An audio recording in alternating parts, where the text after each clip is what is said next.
Good evening. My name is Monica Malamud. I'm the president of AFT Local 1493 and a member of our negotiating team. As our negotiations don't show any movement on non-economic proposals, since they're basically in the parking lot, our faculty are growing increasingly impatient with the silence from the district's negotiating team regarding economic matters, both salary and benefits. We were hoping to get a compensation proposal from the district at our last negotiation session on November 21st, but instead, what we got was simply a presentation by Richard Storti, in which he stated that we are in a volatile and economic situation due to decreasing home sales, which could impact the district's revenue from property taxes, and potential rising unemployment, which could impact the small portion of revenue that the district receives from sales and use tax. Still, a smaller number of home sales does not directly imply that the district's revenue from property taxes will decrease. In fact, San Mateo County's property tax assessment is already around 4% above last year's assessment, even though we're not even halfway into the fiscal year, indicating that we can expect a substantial increase in property tax revenue by the end of the year. Additionally, Storti himself said several times during his presentation that the district is in a very strong financial position. So, considering the district's strong financial position and the very high inflation that we have been experiencing, and the fact that San Mateo County is a very expensive place to live in, we're looking forward to a fair compensation proposal from our district at our negotiation session tomorrow.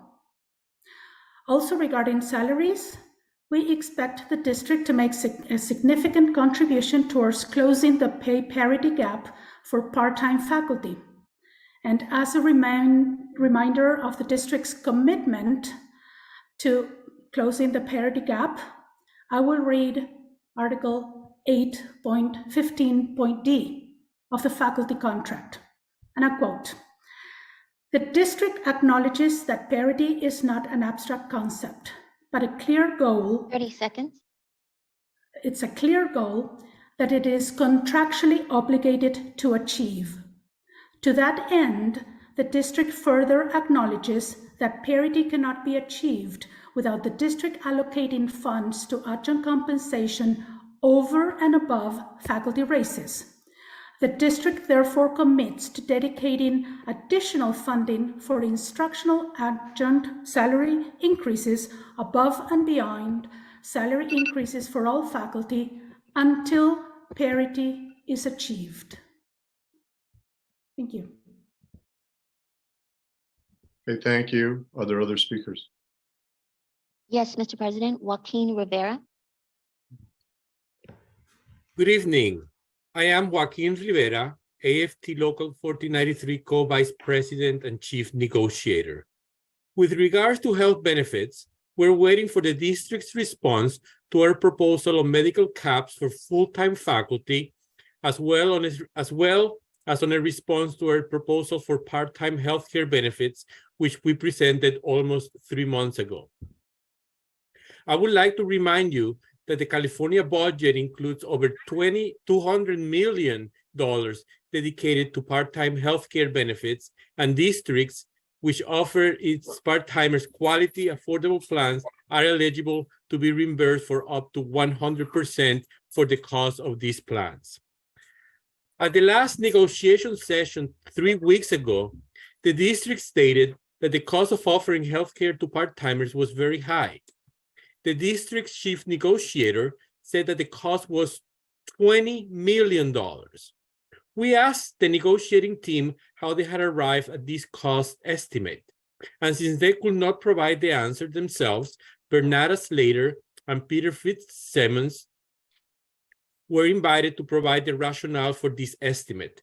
I'm not going to go into all the details, but here's the gist of it.